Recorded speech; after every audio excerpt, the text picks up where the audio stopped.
Women build muscle the same way that men do, but we have more barriers. That's right. We actually make muscle the same way, but the barriers do exist, and you have to recognize this is why women are struggling to find the exercise time that they need. And I think their tendons are part of the reason that they're struggle busing. In this article, The Evolution of Resistance Training in Women, History and Mechanisms for Health and Performance from September 2025. Now, what is very important for teaching women how to do resistance training is the individualization that is very important due to psychological differences, okay? And I would say because we don't have the same hormones, our tendons have a higher likelihood of being jerks and us getting hurt and putting us by the sidelines and discouraging us. Because women were always meant to change. Our bodies were meant to come apart and come together, come apart and come together. And because we've had that happen multiple times sometimes we have some mechanical issues that are problematic. Not to mention our testosterone is different, so we start with a lower baseline muscle level. But we still make muscle the same as men. The psychological barriers to exercise to participation are challenges such as perceived time and effort, intimidation, and psychological factors. So going to the gym where there's tons of guys and you maybe are the only girl with lots of equipment you don't know how to use can make someone feel intimidated and not welcome and not want to go back. And current literature oftentimes overlooks the unique situation women are in and the social factors that impact the women's participation. So us PTs need to have updated strategies to help women form their programs and improve their engagement, their consistency, retention is key, and help them find the best way for them.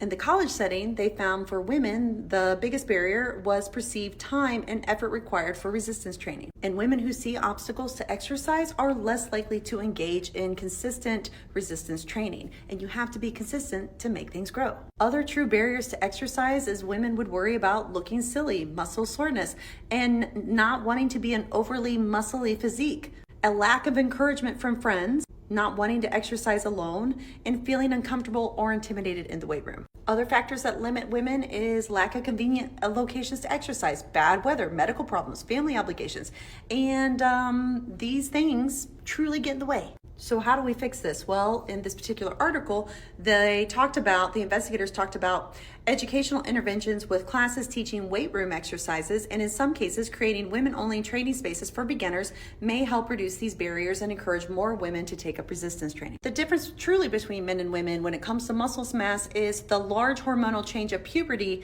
and the increase in serum testosterone in males plays the most substantial role in the obvious sex differences, which gives them more muscle mass and later strength and power. However, the neural drive and the connection for the brain and the body is the same. Testosterone values in men are at least 15 to 20 times greater than women during adulthood.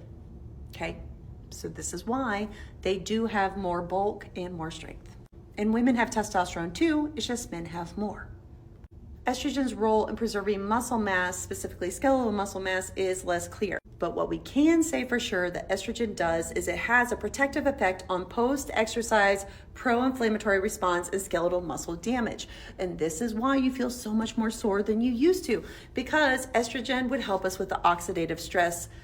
And this is why you feel more inflamed, because you literally are. Now, where I think men and women really differ is women have a lot more tendon issues and tendonitis because the way our hormone, estrogen receptors, progesterone receptors, the way they express themselves on our tendon, and the optimal expression of muscle strength depends on the physical properties of the tendon. If I want to keep women healthy and strong, I have to keep them healthy. I have to keep their tendons healthy. And I have to do that through a variety of ways. And that, my friend, is, I think, the conversation we should be having more of.